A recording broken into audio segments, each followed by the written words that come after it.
Assalamualaikum warahmatullahi wabarakatuh. Di sini saya akan menjelaskan peta konsep tentang karakteristik generasi Z dan Alpha dan implikasinya dalam pembelajaran. Terdiri dari 3 bagian. Yang pertama tentang definisi. Yang kedua tentang karakteristik generasi Z dan Alpha. Yang ketiga adalah strategi pembelajaran. Yang pertama yang akan saya bahas yaitu definisi atau pengertiannya. Terdiri dari 2 yaitu generasi Z dan generasi Alpha. Generasi Z yaitu generasi yang lahir antara tahun 1995 sampai tahun 2010. Kemudian generasi Alpha yaitu generasi yang lahir setelah tahun 2010.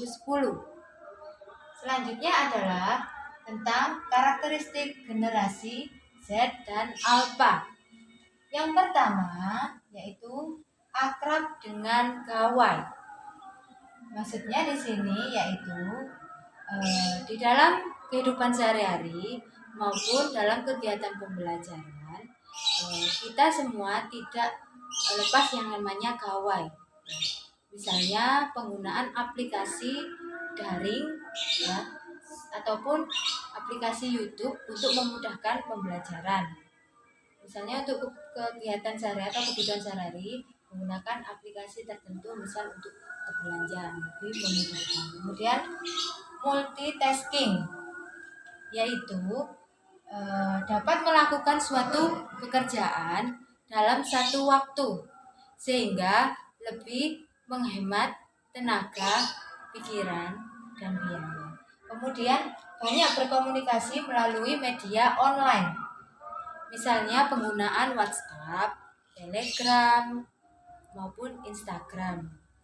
Sehingga kita tidak perlu bersusah payah dalam melakukan komunikasi dengan orang lain dan memudahkan dalam pembelajaran bagi peserta didik. Kemudian berpikir terbuka. Berpikir terbuka maksudnya adalah terbuka dalam berbagai macam ide, gagasan, informasi, ataupun argumen. Kemudian senang hal praktis dan kritis.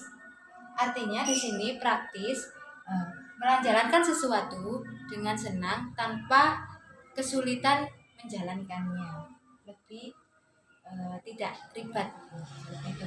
Kemudian kritis, maksudnya sebelum melakukan sesuatu itu dibandingkan dulu, kemudian dibedakan, diteliti menjadi sesuatu yang lebih jelas dan detail.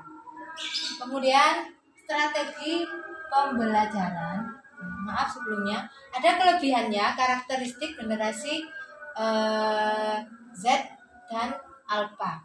Kelebihannya yaitu dapat melakukan segala hal dalam pembelajaran maupun kehidupan sehari-hari dengan menggunakan dunia maya.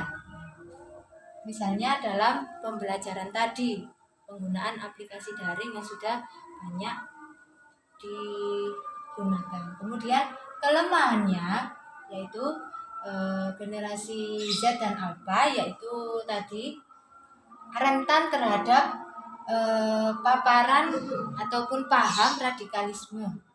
Kemudian pornografi, narkoba, dan hedonisme. Untuk yang ketiga yaitu strategi pembelajaran. Di sini ada beberapa strategi yaitu guru bisa mengembangkan pengembangan HOTS ya. Maksudnya itu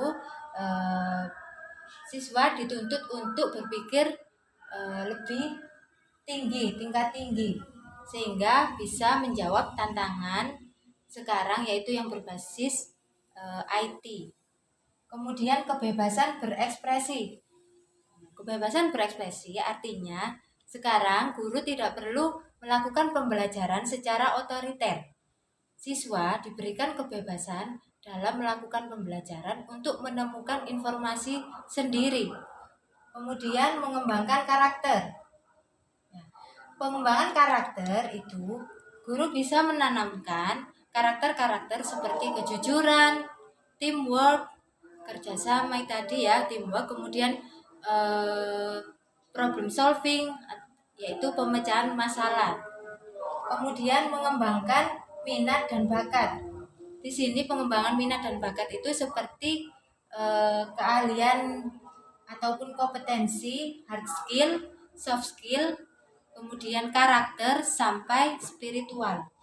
Dan yang terakhir yaitu menggunakan media digital. Penggunaan aplikasi, komputer, dan internet dalam pembelajaran sehingga siswa lebih mudah mencari suatu informasi di dalamnya mengenai pembelajaran tersebut.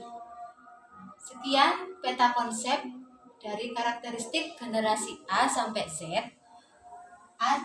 Generasi Z dan Alpha dan implikasinya dalam pembelajaran. Saya akhiri. Wassalamualaikum warahmatullahi wabarakatuh.